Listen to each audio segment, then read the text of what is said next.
దీని బెనిఫిట్స్ ఏంటి తర్వాత చెప్పగలం. Okay okay. సో అమర్ గారు, సో ఎందుకంత ఇంపార్టెన్స్ ఇచ్చా అంటారు నరేంద్ర మోడీ స్వయంగా పుతిన్ రిసీవ్ చేసుకోవడం? ఇవాళ ప్రైవేట్ డిన్నర్ కూడా ఉంది. భరత్ గారు, మీకు అట్లాగే మన ప్రేక్షకులకు అందరికీ నమస్కారం. ప్రధానంగా ఈరోజు వరల్డ్ వైడ్ మనం చూసినట్టయితే ఒక పక్కన యుద్ధం నడుస్తున్నది, శాంక్షన్స్, అమెరికా శాంక్షన్స్ చేస్తున్నది, టారిఫ్ వార్ నడుస్తున్నది.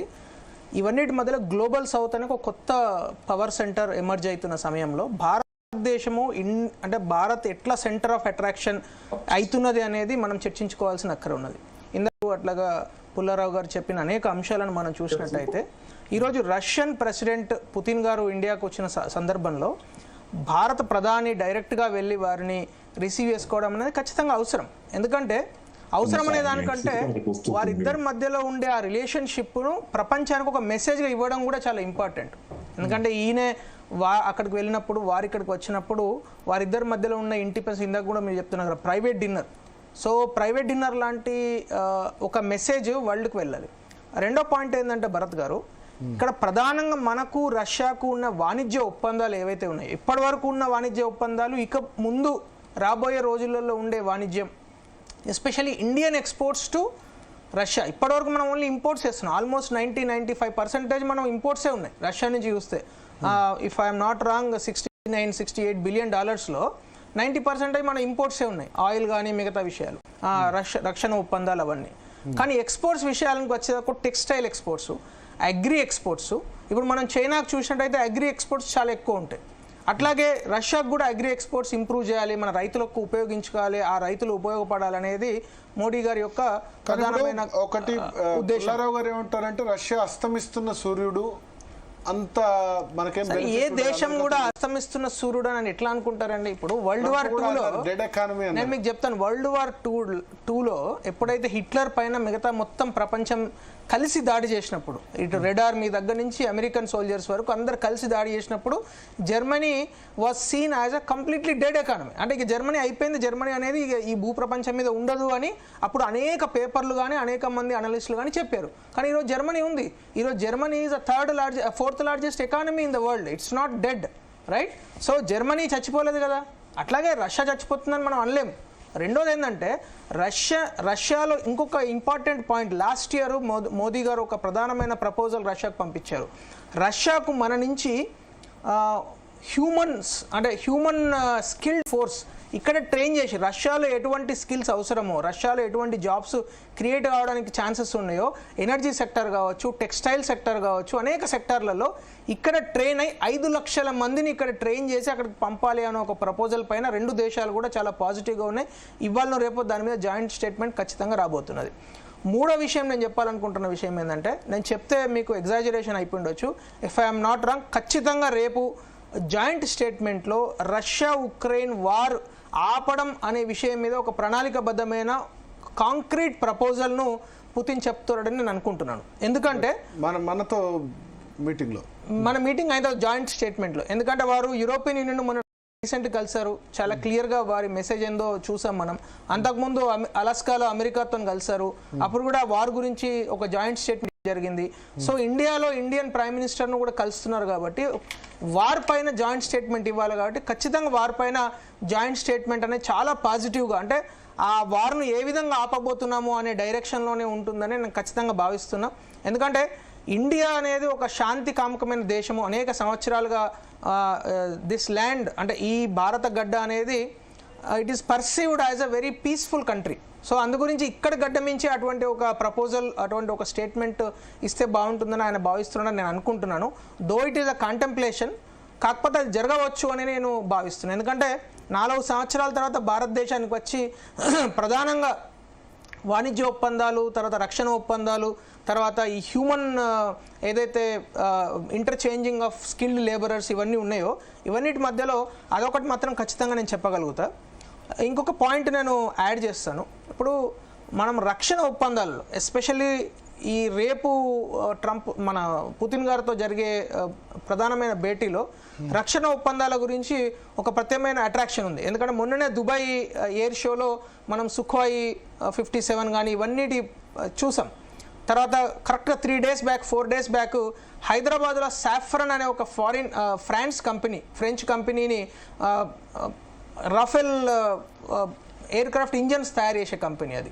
సో ఆ కంపెనీ యొక్క ఎంఆర్ఓ అంటే మెయింటెనెన్స్ రిపేర్ అండ్ ఓవర్హాల్ సెంటర్ను హైదరాబాద్లో, అంటే ఫ్రాన్స్ తర్వాత మొత్తం ప్రపంచంలో ఇది 2nd ఓవర్హాలింగ్ సెంటర్ వాళ్ళది.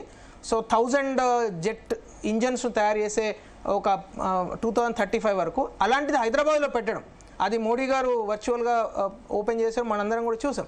సో అట్లా రష్యా నుంచి కూడా ఇండియాలో పెట్టుబడులు, రష్యా సాయిల్ మీద ఇండియన్ కంపెనీ యొక్క పెట్టుబడుల గురించి కూడా రేపు ప్రధానంగా ప్రపోజల్ ఉంటుందని నేను భావిస్తున్నాను. ఈ విధంగా ఇండియన్ యూత్ యొక్క ఎంప్లాయ్మెంట్ జనరేషన్ కావచ్చు, లేకుంటే technology transfer. Correct 2 days back Rostec CEO he was telling that ఇప్పటి నుంచి అంటే ఇప్పటి వరకు ఇండియాకు మేమైతే డిఫెన్స్ ఎక్స్పోర్ట్స్ చేశామో దానికన్నా కూడా ఇంకొక స్టెప్ ముందుకు వేసి ఫస్ట్ ఇంజన్ దగ్గర నుంచే మేము టెక్నాలజీ ట్రాన్స్ఫర్ చేయబోతున్నాం. ఇంతకుముందు ఏముందంటే ఒక ఎగ్జాంపుల్ చెప్తాను. సపోజ్ ఇప్పుడు రఫెల్ మనం తీసుకున్నాం ఫ్రెంచ్ కంపెనీ నుంచి 10 రఫెల్స్ తీసుకుంటే ఫస్ట్ 4 టోటల్ 100% ఇంపోర్టు, తర్వాత 4 50% ఇంపోర్టు, లాస్ట్ 2 మాత్రం ఇండియన్ సాయిల్ మీద తయారు చేయాలి టెక్నాలజీ ట్రాన్స్ఫర్. ఇది పద్ధతి ఉంటుండే. కానీ ఇప్పుడు ఫస్ట్ సుఖాయిస్ 57 దగ్గర నుంచి కూడా 100% టెక్నాలజీ ట్రాన్స్ఫర్తో చేయాలి అనే వాళ్ళ CEOనే చెప్పడం జరిగింది. అట్లాగే ఇంకో కంపెనీ రొసటామ్ అని ఒక న్యూక్లియర్ అంటే సివిల్ న్యూక్లియర్ సెక్టార్లో చాలా ఫార్వర్డ్ ఉన్న కంపెనీ, చాలా అప్డేటెడ్ టెక్నాలజీ ఉన్న కంపెనీ.